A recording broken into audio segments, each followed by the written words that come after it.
সবাই কেমন আছো? আশা করছি সবাই খুব ভালো সুস্থ আছো। আজকে না বাড়িতে আমি একটা বডি রোল অন বানিয়েছিলাম, আর সেটা কিভাবে বানিয়েছি সেটাই আজকে আমি একটু দেখাতে চাই সবাইকে। আর এই যে নিভিয়ার বডি রোল অনের কৌটোটা, এটা অ্যাকচুয়ালি বাবার ছিল, যেটা লিকুইডটা থাকতে থাকতে এক্সপায়ারি করে গেছে, তো আমি সেটাকে ফেলে দিয়ে ভালোভাবে কৌটোটাকে পরিষ্কার করে নিই। আর আমাদের বাড়িতে মোটামুটি এই 4টে জিনিস থাকেই, আর এই 4টে জিনিস দিয়েই খুব ইজিলি তৈরি হয়ে যাবে এই বডি রোল অনটা। অ্যালোভেরা জেল, তার সাথে লাগবে রোজ ওয়াটার, কোকোনাট অয়েল, আর যে কোনো ধরনের পারফিউম, কিন্তু সেটা লিকুইড হবে। সেটা বডি মিস্ট হতে পারে, পারফিউম হতে পারে, বডি স্প্রে হতে পারে, যে কোনো কিছু।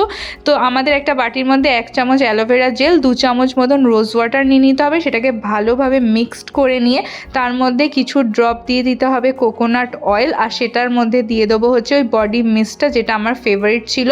দিয়ে ভালোভাবে মিশিয়ে নিয়ে যে কন্টেনারটা বা বোতলটা আমি রেখেছি তার মধ্যে আমি ভরে নিচ্ছি।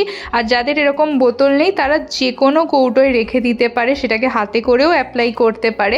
যেহেতু আমার বোতল ছিল তাই আমি এটাকে সুন্দরভাবে ভরে নিয়ে এটাকে আমি অ্যাপ্লাই করে দেখাচ্ছি। এটা খুব সুন্দরভাবে রোল হয়, আর এটা না খুব কুইক অ্যাবজর্ব হয়, আর এটা সারাদিনে 2বার তো ইউজ করাই যায়। এটা খুবই ভালো। আমাদের মার্কেটে যে কোনো রোল অনের থেকে এই রোল অনটা ইউজ করা খুব ভালো, আর এটা তাড়াতাড়ি যেহেতু অ্যাবজর্ব হয়ে যায়, এটা সারাদিন স্মেলটা থাকে।